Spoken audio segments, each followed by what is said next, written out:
Printer's type cases are stored in cabinets like this. The type cases go in and out on slides. However, there are no stops on these slides, so care must be taken to avoid pieing a whole case of type. To set a line or two from the slides, locate your case. Pull out the one below halfway. Then pull out your case far enough to reach the back row of boxes. When finished, push both cases back gently. Slamming a case can damage type.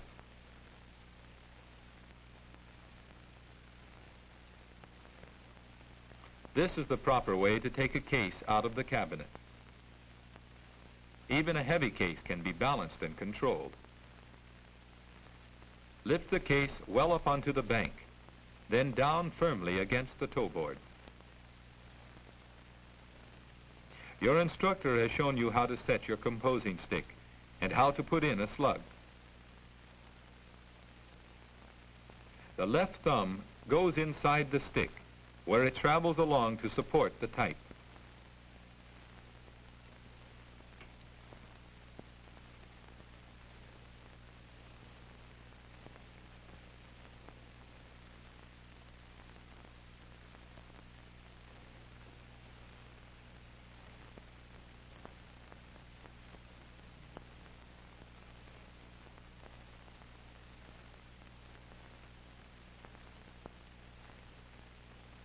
Type is always set upside down, from left to right.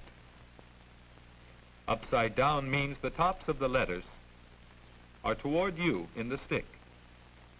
And just as this printing is read from left to right, so is the type. If you don't follow this rule, your words will print backwards.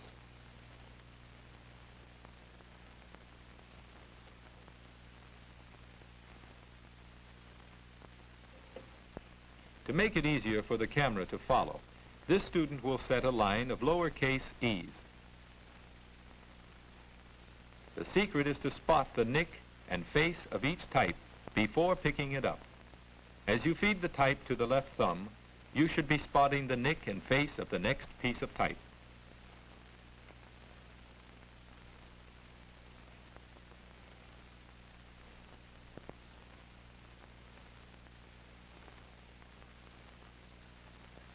This is no lazy thumb. Notice how it slides each type squarely into place.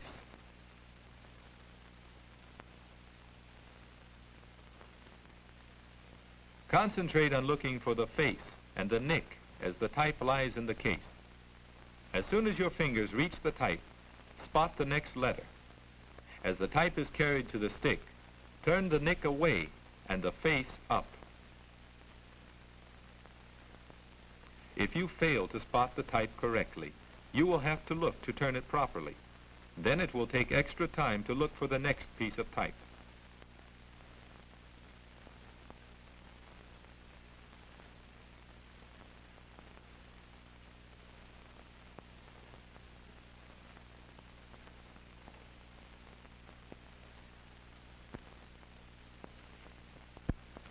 Check the line carefully for errors. If you discover a wrong letter, push it out of line with the correct letter.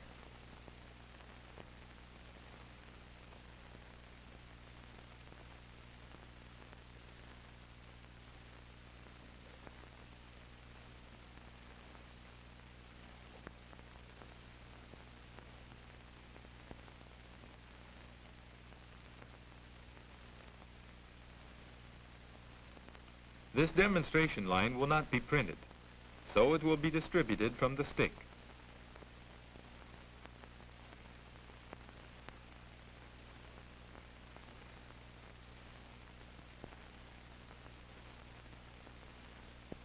Later you will be shown how to distribute from your left hand.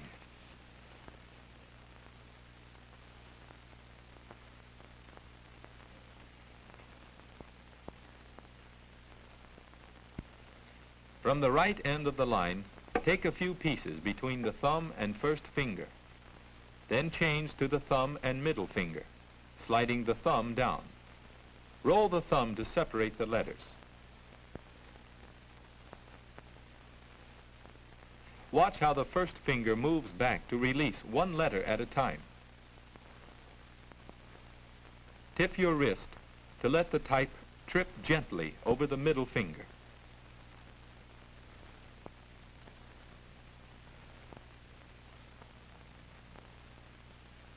In slow motion, you can see how the type lands on the body, not the face.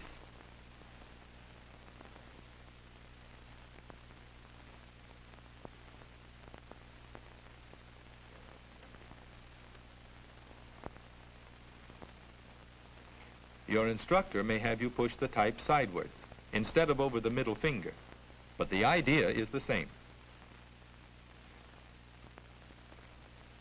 When setting type from copy, it is very important to read the instructions. What size and kind of type are you to use?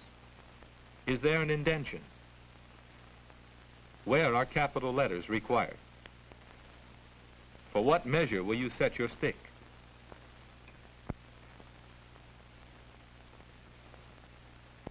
Notice the action of the left arm. Can you tell why it follows the right arm?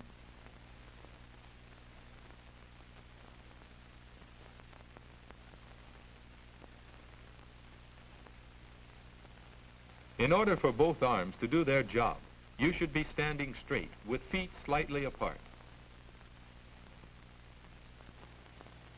Your elbows should move freely.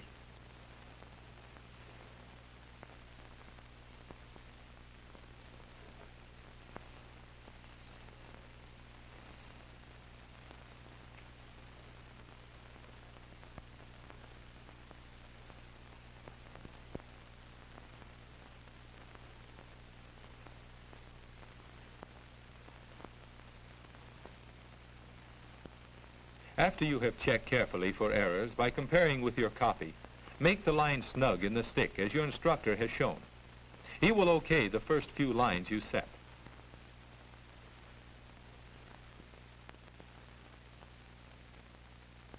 This demonstration line will not be printed, so it may be distributed from the stick.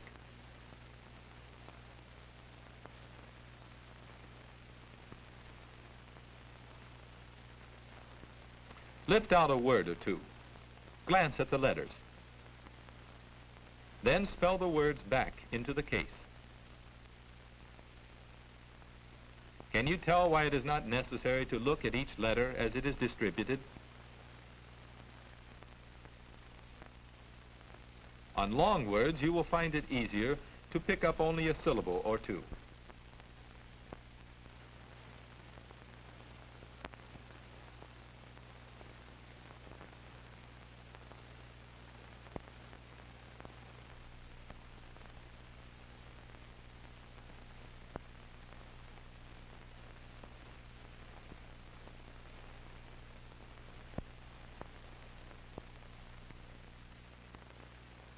Now, a few summary questions.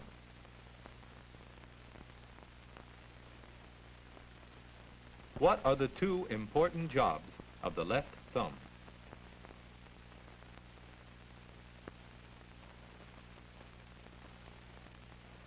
Which way should the nick always face?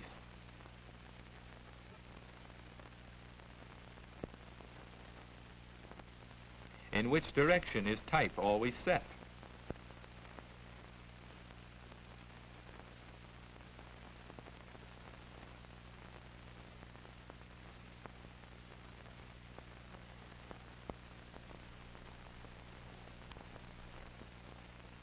Why do you start distributing from the right-hand end of the line?